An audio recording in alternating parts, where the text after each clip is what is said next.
Hello guys, स्वागत है आपका हमारे यूट्यूब चैनल पर। और आज हम बात करने वाले हैं एमसीयू और डिज्नी प्लस की वेब सीरीज लोकी के सीजन 1 के पहले एपिसोड के बारे में। मानता हूँ वीडियो काफ़ी लेट हो गई है, पर अब क्या करें, आजकल बहुत बिजी हूँ। खैर, उम्मीद है आपने इसका पहला एपिसोड देख लिया होगा, और अगर नहीं देखा तो पहले देख ले, क्योंकि बाद में कोई ये ना कहे कि मैंने स्टोरी स्पॉइल कर दी।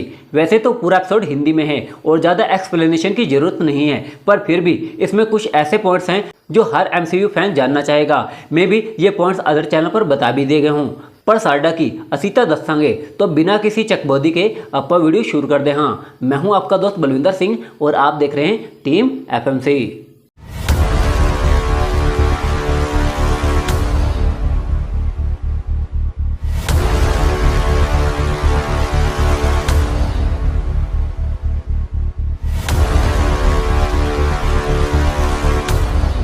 तो पहला दृश्य दिखाया जाता है 2012 का, जो एवेंजर्स एंड गेम मूवी से था, जहां टोनी के हाथ से टेसरेक्ट छूटता है और लोकी उसे लेकर वहां से दुड़की हो लेता है और जा गिरता है मंगोलिया गोबी डिजर्ट में, जहां पर लोकी का बैड लक शुरू हो गया था। वह अपनी आज़ादी की खुशी मना भी न पाया था कि वहां पर आबकारी पुलिस की तरह टीवीए यानी टाइम वेरिएंस अथॉरिटी आ पहुंचती है, जो टाइमलाइन में हुई किसी भी छेड़छाड़ पर नजर रखते हैं। यहाँ बात हो रही है अल्टरनेटिव टाइमलाइन की, जिसे लोकी ने क्रिएट किया था, और यह सब हुआ एंड गेम के इवेंट की वजह से, जहां लोकी टेसरेक्ट लेकर भाग गया था, जबकि एवेंजर्स 2012 मूवी में थॉर लोकी को लेकर एसगर्ड चला गया था। और जैसा एंड गेम में एंशंट वन यानी सॉर्सर सुप्रीम ने बैनर को बताया था कि टाइम एक नदी के बहाव की तरह है, जिसे मोड़ने पर एक नई टाइमलाइन क्रिएट होती है, और यही लोकी के साथ भी हुआ।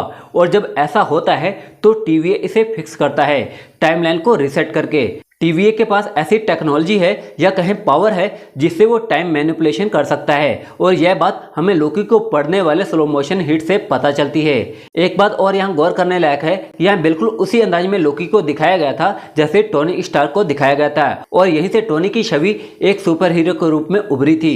तो कहीं इस सीरीज में लोकी के साथ भी कुछ ऐसा होने वाला तो नहीं है, क्योंकि इस वेब सीरीज का बनना ये बात बताता है कि एमसीयू में लोकी कोई मामूली किरदार नहीं है, और ना ही वह इग्नोर करने लायक है। खैर, हंटर B-15 उसे अरेस्ट करके टीवीए में लेकर जाती है, जहां लोकी को समझ नहीं आ रहा था कि ये सब क्या हो रहा है। वे अभी भी अपनी बकैती पेल रहा था और अपने घमंड में था। खैर, ये होना लाजमी था, क्योंकि यह 2012 का लोकी है जो बहुत महत्वाकांक्षी था। हम देखते हैं कि टीवीए भी अपने आप में एक बहुत बड़ी ऑर्गेनाइजेशन है, जहां अलग अलग वेरिएंट आए हुए थे, जिनमें से एक स्क्रल भी था। लोकी वहां से भागने की कोशिश करता है, पर उसके गले में बंधा एक पट्टेनुमा डिवाइस जो टाइम को कुछ सेकंड के लिए पीछे कर देता है, और उसकी कंट्रोल की हंटर B-15 के पास थी। फिर उसे अलग अलग वेरिफिकेशन से गुजरना पड़ता है, और ये वाली मेरी फेवरेट थी। मतलब यार, इसे हर रोज गुजरना पड़ता है। ओ सॉरी, ये वाली नहीं, ये वाली। लोकी को प्रूफ करना पड़ता है कि वो कोई रोबोटिक जीव नहीं है। मतलब यार, कमाल ही है, गजब बेइज्जती है। आगे मिस मिनट नाम का एक 2D एनिमेशन प्रोग्राम टीवी का काम को एक्सप्लेन करता है और बताता है कि टीवी की जरूरत क्यों पड़ी। बहुत पहले जब मल्टीवर्स की टाइमलाइन में जंग छिड़ी हुई थी, जिससे कई टाइमलाइन खत्म हो रही थी और साथ ही मल्टीवर्स भी खत्म हो रहा था, तब टाइम कीपर्स ने अपनी पावर से सभी टाइमलाइन को एक सिंगल टाइमलाइन में पिरो दिया, जो एक सरल रेखा में आगे बढ़ती थी, जिसे नाम दिया गया सेक्रेट टाइमलाइन। और तब से टाइम कीपर्स इस टाइमलाइन पर नजर रखते हैं, और अगर कोई वेरिएंट कुछ ऐसा करता है जो उसकी तकदीर में नहीं लिखा, तो उसे एक नई टाइमलाइन बनती है, और टीवी का काम है उस टाइमलाइन को फिक्स करना और नई बनी टाइमलाइन को रीसेट करना, ताकि सेक्रेट टाइमलाइन फ्लो में चलती रहे।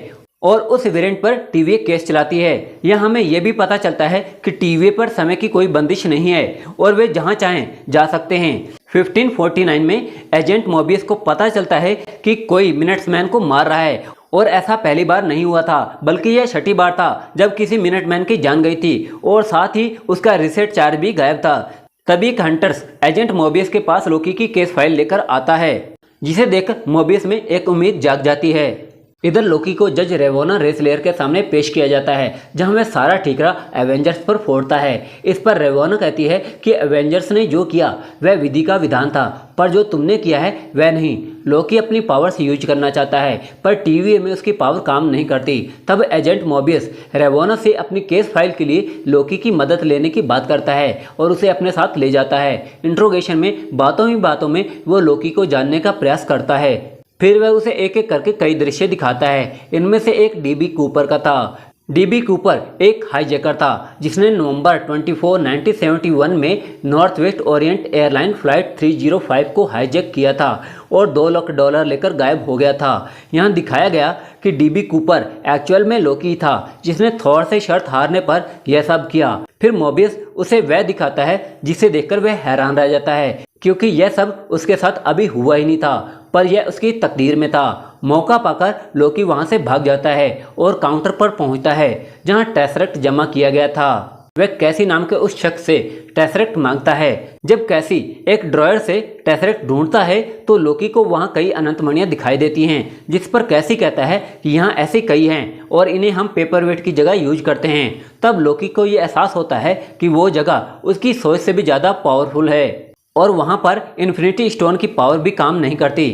तभी हंटर B-15 वहां पहुंचती है और उस पर रीसेट स्टिक से वार करती है, पर टेसरेक्ट की पावर से वह मोबियस के ऑफिस में टेलीपोर्ट हो जाता है।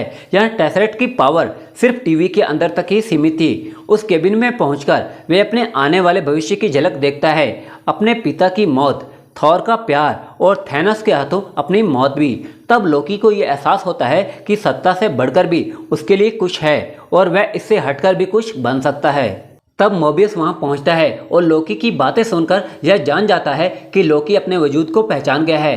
तब वो लोकी को आज़ादी के बदले अपनी एक केस फाइल में मदद करने को कहता है जिसमें एक वेरिएंट जो टीवी के मिनटमैन को मार रहा था, उसे पकड़ने के लिए मोबियस को लोकी की जरूरत थी। तब लोकी पूछता है कि उसने उसे ही क्यों चुना। तब मोबियस कहता है क्योंकि वह वेरिएंट कोई और नहीं बल्कि वह खुद है। यह मोबियस के कहने का मतलब था कि लोकी का एक अलग वेरिएंट ही मिनट्समैन को मार रहा है और उसे सिर्फ लोकी ही पकड़ सकता है। आगे हमें सेलिना ओकलहोमा का 1858 का दृश्य दिखाया जाता है जहां मिनट्समैन एक और अल्टरनेटिव टाइमलाइन को रीसेट करने के उद्देश्य से वहां आते हैं और उन्हें वहां भविष्य के टाइम सिग्नेचर मिलते हैं। तब उनमें से एक कहता है कि संभवतः किसी के हाथ रीसेट टाइम मशीन लग गई है और वो अमीर बनने के उद्देश्य से वहां आया होगा। उस अपराधी को पकड़ने की बजाय वे टाइमलाइन को रीसेट करने लग जाते हैं। तब वहां एक नकाबपोश दिखाया जाता है जो उस घास के मैदान में आग लगा देता है और मिनट्समैन उसमें जलकर मर जाते हैं और वह नकाबपोश टाइम मशीन वहां से चुरा लेता है। और इसी के साथ यह एपिसोड यहीं पर समाप्त होता है। अगर आपको मेरी एक्सप्लेनेशन पसंद आई हो तो प्लीज़ वीडियो को लाइक करें। हमें सपोर्ट करने के लिए वीडियो को अपने फ्रेंड्स के साथ शेयर करें। अगर आप चैनल पर पहली बार आए हैं और चैनल को अभी तक सब्सक्राइब नहीं किया है तो प्लीज़ चैनल को सब्सक्राइब जरूर कर दें। हमारी अपडेट पाने के लिए आप हमें हमारे सोशल मीडिया प्लेटफॉर्म पर फॉलो कर सकते हैं और हमारे फैनमेड कॉमिक्स पढ़ने के लिए हमारे ब्लॉग पर भी विजिट कर सकते हैं। तो मिलता हूँ अगली किसी नई वीडियो के साथ। देखते रहें टीम FMC, जुनून नेवर डाई।